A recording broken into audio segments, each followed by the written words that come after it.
Hi everyone, today I want to talk about IEEE standard on 802.11, which is Wi-Fi.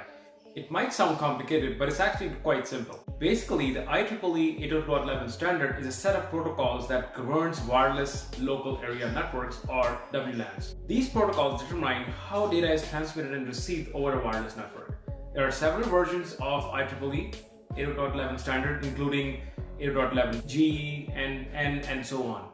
Each version has its own specifications for data transfer rates, frequency bands, and other features. For example, 802.11a operates only on 5 GHz frequency band and can achieve transfer rates up to 54 megabits per second. On the other hand, 802.11n can operate on both 2.4 GHz and 5 GHz band and can achieve data rates up to 600 megabits per second. So why is this all important? Well, understanding the IEEE standard can help you choose the right Wi-Fi equipment for your needs. For example, if you have a lot of devices that are required high-speed internet access, you might want to go with a specific access point that supports the latest version of the standard, such as CAX or even Wi-Fi 6E these days. It's also important to note that different countries have different regulations when it comes to wireless frequency and power output. So if you're traveling abroad with your devices, make sure you are compatible with the local standards. In summary, the IEEE standard on 802.11 Wi-Fi is a set of protocols that governs wireless local area network. Understanding these protocols will help you choose the right equipment for your needs and ensure the compatibility when you're traveling abroad. So let's dive in and look into more details. Now the original standard is about 3500 pages, so we won't go into details and cover each and everything, but let's look at most common things here.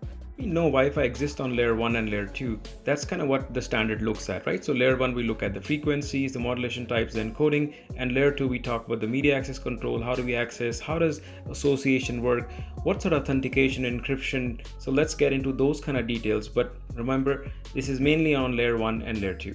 One page for all the standard. I think this is the perfect page to have. So in this, Francois, who's the owner of Sempio Networks, covers everything, talks about where it all started back in 1997. Where are we today, 2021? In the middle, what app happens? So in 1999, what standards came on? A, B came on, talks about G, H, and everything you see here. Also, he's covering some of the basics, which are like the K, R, which we'll talk about here, and even the 802.11W, all those are. $1 million question is why so many standards? Because you have to understand, see, every standard we're trying to get something out of it. We're trying to either improve the speed, the range, the reliability. So again, everything is just to make it a little more better than last time. Now you can change the medium, the space, which is the RF, but you can always change how you use it. What I mean by that is frequencies that I'm going to use 2.4, 5, 6 in future, which is coming up, modulation types, or even the data encoding schemes that I can use, right? 802 really means the LAN standard. 11 means wireless, and then we have groups working on specific things like speed, frequency that I'm going to use. So that makes 802.11a or B or G and so on. Now it all started in 1997. What we had was 2.4 only. We used frequency hop spectrum and direct spectrum, and then what kind of modulation we has and what speeds could we reach. So again, every slide that you see here, which has these 4 blocks, is just covering those 4 things, and you'll see that each standard has different frequency, different spectrum being used, encoding. So for example, in 802.11b here, we can only use 2.4, but FHSS is gone here, so DHSS comes, and so on. Now if I go on A, OFDM comes here, and then coding is getting into QAMs, but speeds are getting to 54 megabits per second. At G, it's 2.4, EIRP OFDM using QPSK or even 64 QAM, and so on. And another one is 802.11d. This is interesting is because this is what gives us the country code information. The reason we need that is because think about this, if an AP is in Japan, I might need channel 14 on 2.4, and it does not exist if I bring the same AP back to North America.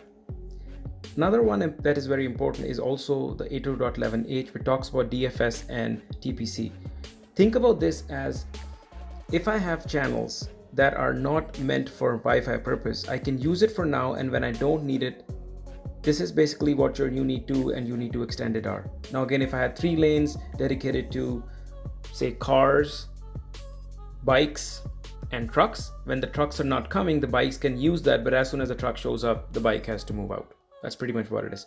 I is also very important because this talks about security. Security was broken back in the day when we had web, and that's when we started to kind of look at WPA first and then WPA2 and now WPA3, which we will cover in the future videos. But just remember, 802.11i mainly covers all the security brings new stuff.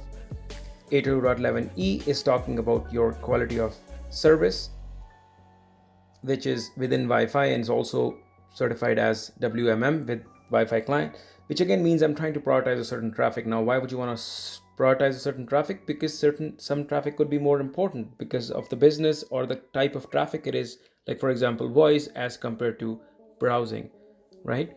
So that's the reason why we need QoS, and this is what provides it. And let's move on to the 802.11r, which is on roaming, which means when I'm going to move from one access point, disassociate from that and move on to the another access point, which is roaming. Now, roaming is a common term that we all have heard at talking about when I'm moving in cell phone networks, right? But again, what I'm really doing is I'm moving from one tower to another. Roaming is exactly the same, just with the Wi-Fi access points. This time I'm roaming between access points instead of the towers. So hopefully that kind of makes sense. 802.11k provides mechanism for radio resource management (RRM) in wireless LANs. Its primary goal is to improve efficiency and performance. A list of nearby APs to the clients to help clients quickly find and roam to the best available AP, or the link measurement reports. Clients provide information about the quality of connection they have with the current AP. Faster and more efficient client roaming by providing necessary information about APs, which really means is improved network performance. Overall, it enhances the ability of WLAN to manage and utilize resources much more effectively. 11W is about protection of management frames. We haven't touched on management frames yet, so just think about this is a way that we can protect our management frames. By the way, in WPA3, this is something which is a mandatory, which means nobody can just come out and say you leave and don't connect to this AP anymore. Next one we have is 802.11n, which is very important. Again, you have the 4 boxes. The most interesting one is the right bottom one, which is 600 megabits per second. Still theoretical, but this is where speed started to come in, and we saw a big adoption of Wi-Fi overall. Channel aggregation, spatial streams are a few of the things that started to come into this standard. Then we have the 802.11p standard, which is known as Wireless Access in Vehicular Environments, WAVE. Aim was to improve road safety. Overall, 802.11p is a crucial standard for deployment of intelligent transport system, enabling vehicles to communicate with each other while they're driving, and with roadside infrastructure to enhance road safety, traffic efficiency, and advance of autonomous driving technology. Next, we want to look at 802.11v, which focuses on enhancing wireless network management, again including better client device management, power saving, traffic filtering, and support for location services. Now, this is sometimes confusing because people confuse this with the one that we talked about before, which is 802.11k, which is more focused on the radio resource management and assisting for faster and more efficient roaming here. Next is 802.11s, wireless networking standard that defines how wireless devices can form a mesh. A mesh network is a type of network where APs will form a mesh. As I can't run wires to each AP, I can use one of the radios 2.4 or 5 to create this mesh. Now, the use case here would be, think about this like a mine where I need to send a unit down which is connected to Wi-Fi, and it sends some information up to see if everything is okay down there at the mine. Now, I cannot have these APs all wired. I can't run cables to all these wires, to all these APs. So what I can do in this case is I can just have those APs connect back to each other and send my data back to the top of that mine.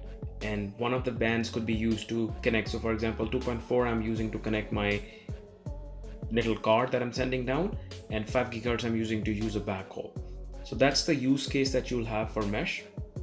Wherever you can't run cables, you can leverage Wi-Fi to do this for you. Now, this diagram is exactly trying to show you the same thing, where you can see this STA, which are the stations trying to connect, and then the APs are connected not with wired. They can go anywhere to get to the mesh portal at the back, which is actually going to be the wired connection in this case. So again, no wires. I can still use my client connected to these APs, and that's how my data can reach back to the final AP, which you want to call it a mesh or a root AP in some cases. Then we have 802.11ad, which was specifically for using 60 GHz band. It could go up to 7 gigs per second, but the problem was because the frequency was so high, bandwidth was small, the penetration was not good enough. So I had to have one AP per room maybe. So that's why it never took off. So we never see APs with that. Next we have the 802.11ac, which is also called as Wi-Fi 5. You can go up to 1 gig or above, uses 5 GHz bands only. It could also kind of combine your channels up to 160 megahertz. To be honest, you won't be able to do that because if you're busy, you're going to be reducing your channels really down, right? So it doesn't really make sense. Now this is the 4 boxes again, gives you that it's only working on 5 GHz, uses OFDM, 256 QAM, and then theoretical speed yes showing 6.77 gigs. But as I mentioned before, usually it's hard to break that 1 gig barrier there. ISM stands for Industrial, Scientific and Medical. Now ISM bands are a portion of the radio spectrum reserved internationally for the use of radio frequency. There are kind of 3 bands there. You see the 900 megahertz, 2.4 and 5 gigahertz. They're going to be used as unlicensed, especially for Wi-Fi here. Now this is just a snapshot of radio spectrum in the States, which is US. Again, how all these technologies are using each and every frequency that you see there. Now Wi-Fi is a very small part of that spectrum. Now if I zoom in, you'll see even in 2.4 and 5 gigahertz, it's not just allocated to Wi-Fi. There are still other technologies that are using the same spectrum. So it's a shared spectrum, unlicensed spectrum, something that you need to keep in mind when you're looking at spectrum for 2.4 and 5 gigahertz. The future 6 gigahertz, same thing is true. It is used for something else as well. Now again, as I mentioned, 900 megahertz is one of the ISM bands that we use. It was not adopted because it doesn't have enough bandwidth, if you see, and it's also kind of interrupts with the communication for the GSM stuff. So not used much, but cordless phones, some baby monitors still use it. That's your ISM band, which is 900 megahertz here. Next one is your 2.4 gigahertz, right? Now this is something that we have already looked into. When we looked at the standard, we saw that the original standard used it, B uses it, G uses it, N uses it, and even the Wi-Fi 6 standard uses 2.4. It's also a shared medium, which is used by the microwaves, the cordless phones, baby monitors. Some people are a little harsh. They call it garbage band because it's too much there and only 3 channels to use. But it's still a good band to use if you know what you're doing. Again, if you look at it, it's a whole bunch of technologies that are shared here. You see Bluetooth, that is also going to be using a different frequency hop sped spectrum from a sped spectrum perspective, but it's a shared medium. It uses the same frequency as your Wi-Fi. So if you have too much Bluetooth in the same area as where your Wi-Fi is, it will certainly interfere. So you need to be aware of that. Now, in order to see that, you will need a spectrum analysis to look at that. Now let's move on to 5 gigahertz. Now what's interesting here? Then we move on to 5 gigahertz. Now 5 gigahertz is a better band than 2.4 just because it has more channels. It has 25 channels when it comes to 20 megahertz bandwidth as compared to only 3 that 2.4 had. Now if I go back to the chart and start to look at in a broad way of how does it show me, this is the chart. Now again, the chart that I showed you before was also from the same website, which is WLAN Pros. If you go into their resources they have, I would highly recommend you download these charts or at least take a screenshot from here and keep them in front of you so you understand what is required, which power can I use, which other technologies are been sharing the same band. So this will just help you when you're designing Wi-Fi and also try to help you understand what clients support which bands, because not all the bands are going to support. And this also mentions the DFS, which means that is the specific band which is you.We and you.We extended, which will be used for radars. If they are a radar, then as a Wi-Fi client I have to move away and give them priority. And it also gives you some of the other that are hopefully going to show up and be used in Wi-Fi for future. So that's your 5 gigahertz.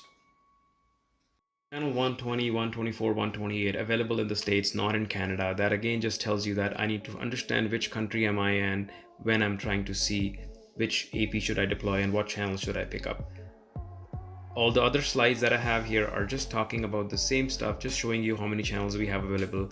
Uni 1 is where everything starts from 36 to 48. Then you have Uni 2 in the middle, 52 to 64 channel. And then you have the extended from channel 100 to channel 144. And then obviously we end up with the uni 3, which is 149 to 165. And then the summary just tells you, if I'm not using DFS, I'm going to lose all the middle channels, which means I only have 9 channels left. Uni 4, that is something that is not currently available, but it's definitely proposed. So let's hope that shows up as well. So this is something that we know from 5 GHz perspective. Moving on to 60 GHz, we did touch upon that. We know that it never got enough traction. They were trying to propose this as a third radio, but because of the lower range, nobody really took it. 6 GHz, this is reality today. We have APs which are 6 GHz. We have clients that are supporting 6 GHz. So this is a real future. Again, a great blog by Sympheo Networks here. Regulations, especially if you're in Canada, do read that blog just to give you what to expect when you're talking. But it gives you 59 more channels, which is huge in my opinion. Let's look at the 60 bands chart again, courtesy WLAN Pros, professionals. I think this is amazing because if you have all these 3 charts, 2.4, 5, and 6 GHz, print them in color, print them in front of you so you can learn about that more. Thank you for sticking till the end, and I hope you got the value now and you understand 802.11 standard and it amendments a little better than what you knew before you started this video. Until next time, bye for now.